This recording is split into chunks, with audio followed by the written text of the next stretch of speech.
Hai adik-adik, kembali lagi dengan Kak Arina di online class 101. Kali ini kita akan belajar kelas 4 tema 5, subtema 3, sikap kepahlawanan. Di pembelajaran 4 kita akan belajar bahasa Indonesia, matematika, dan PPKN di halaman 117 sampai dengan 112. Adik-adik untuk melihat video lain bisa klik di kanan atas videonya. Nanti akan ada rekomendasi playlist dan juga pembelajaran lain tapi sesuai judulnya ya. Kalau mau lihat yang lebih lengkap bisa klik di kolom deskripsi. Nanti akan ada rekomendasi playlistnya.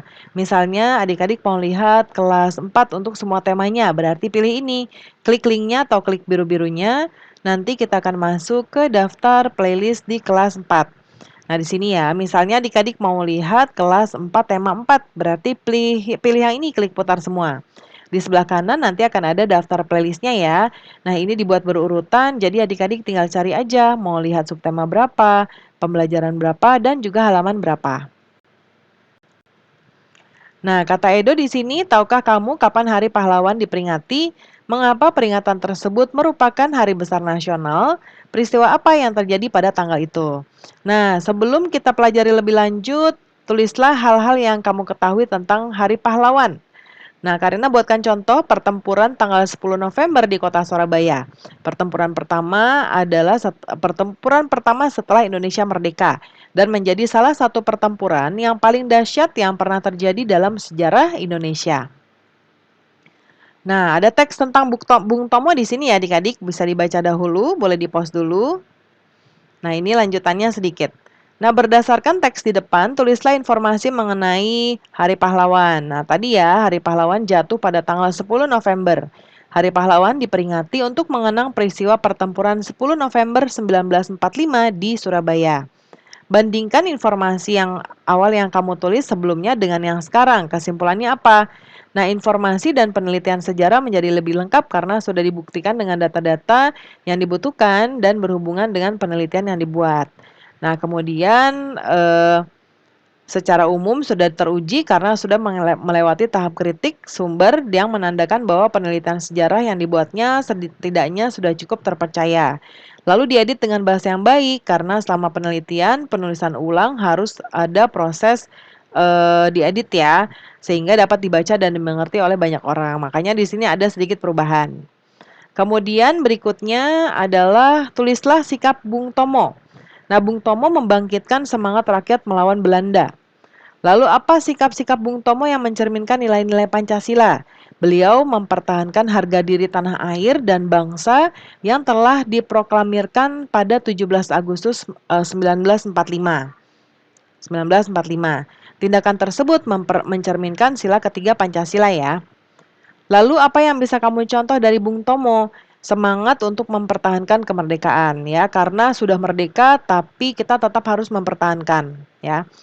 Lalu ceritakan pengalamanmu mengaplikasikan nilai-nilai Pancasila. Nah, ini contoh dari Karina ya adik-adik.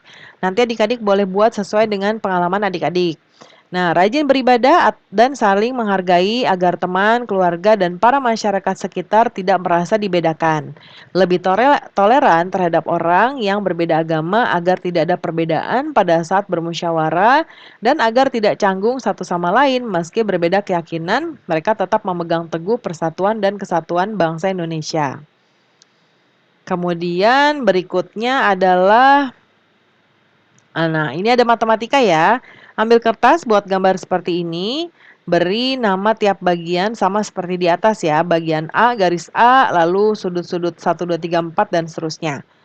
Nah, kemudian gunting sudut sesuai dengan garis. Ada berapa sudut yang dihasilkan? Ada 4 sudut ya adik-adik yang berhadapan.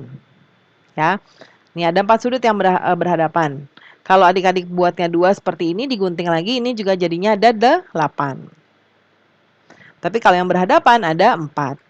Kemudian tempelkan satu sudut ke sudut lainnya. Lalu tulislah pasangan sudut yang sama besar. Kesimpulannya apa? Kesimpulannya adalah dari gambar percobaan tersebut dapat disimpulkan bahwa dua garis sejajar yang dipotong dengan satu garis akan menghasilkan sudut berhadapan dan bertolak belakang. Lalu apa hubungan posisi sudut yang berhadapan maupun yang bertolak belakang dengan besar sudutnya? Nah, dari sudut berhadapan dan bertolak belakang memiliki besar sudut yang sama.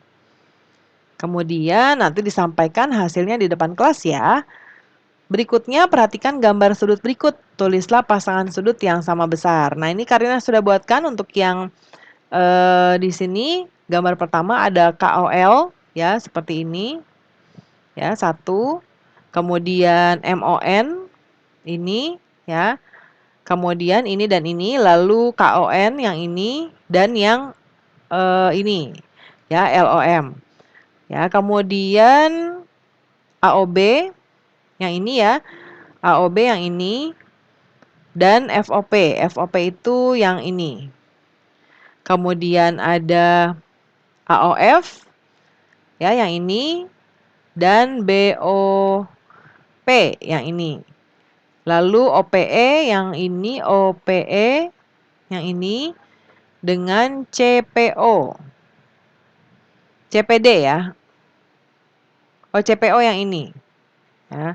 Kemudian ada sudut sahadap, ada AOF ya dengan APE.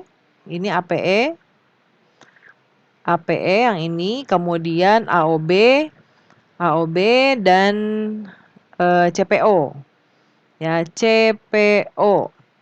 Kemudian ada FOP ya, FOP. Kemudian ada DPE, DPE yang ini, DPE, lalu dan BOP. Ya, BOP dan CPD. CPD itu ini ya. Nah, pembelajaran kita sudah selesai ya adik-adik. Terima kasih sudah menonton sampai akhir. Mohon dimaafkan apabila ada kesalahan dalam perkataan maupun dalam materi yang diberikan. Sampai jumpa di pembelajaran berikutnya.